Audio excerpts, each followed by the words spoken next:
Abraham, homme de foi et d'obéissance, commença sa marche spirituelle avec Dieu. Et Dieu lui donna 3 ordres.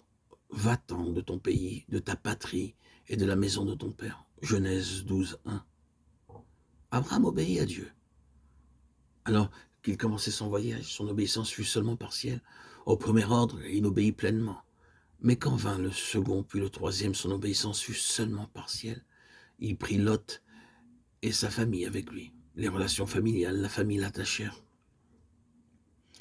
Pendant cela, la famille peut nous empêcher d'obéir totalement à Dieu. Abraham ne conduisait pas la troupe, mais c'est Térar qui la conduisait. L'appel avait été adressé à Abraham et non à Térar. Dieu voulait discipliner la vie d'Abraham. Le premier moyen de discipline fut la mort dans le foyer. La troupe sortit d'Our en Chaldée jusqu'à Haran et s'arrêta. La terre que Dieu montrait à Abraham était la terre de Canaan. Il ne pouvait pas aller de l'avant parce qu'Abraham n'obéissait pas pleinement à Dieu. Lorsqu'il vint à Haran, la première chose que Dieu autorisa fut la mort du père d'Abraham, Genèse 11, 32. Après la mort de Térar, la troupe repartit. Il semble que si Abraham s'était attendu à Dieu une fois sorti de Haran, marchant dans l'obéissance à la parole de Dieu, chaque chose aurait été aplanie. Il y eut une dispute entre les bergers d'Abraham et ceux de Lot. Dieu permit à la fois la mort et la querelle dans le foyer d'Abraham. À travers tous ces événements, Dieu enseignait à cet homme de Dieu que le prix de la désobéissance était toujours important. Dieu attend de nous une totale obéissance. Loué soit Dieu. Abraham trouva que le but de Dieu, en le disciplinant toujours à nouveau, n'était pas de l'appauvrir, mais de l'enrichir.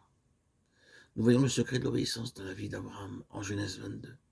Ce chapitre nous parle du Grand Est et sa signification centrale.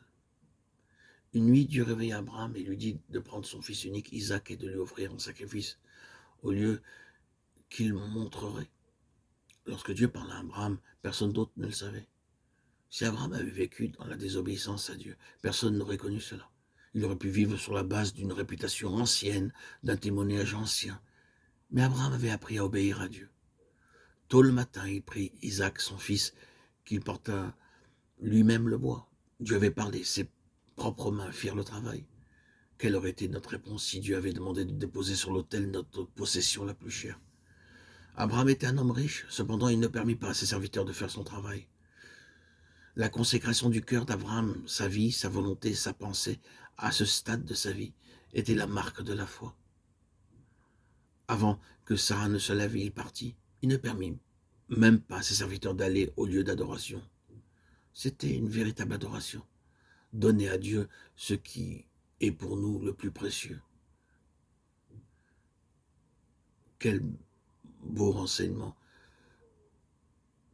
en ce qui concerne l'obéissance, la consécration à Dieu et tout ce qui a véhiculé cet acte, c'est tout simplement sa foi en Dieu.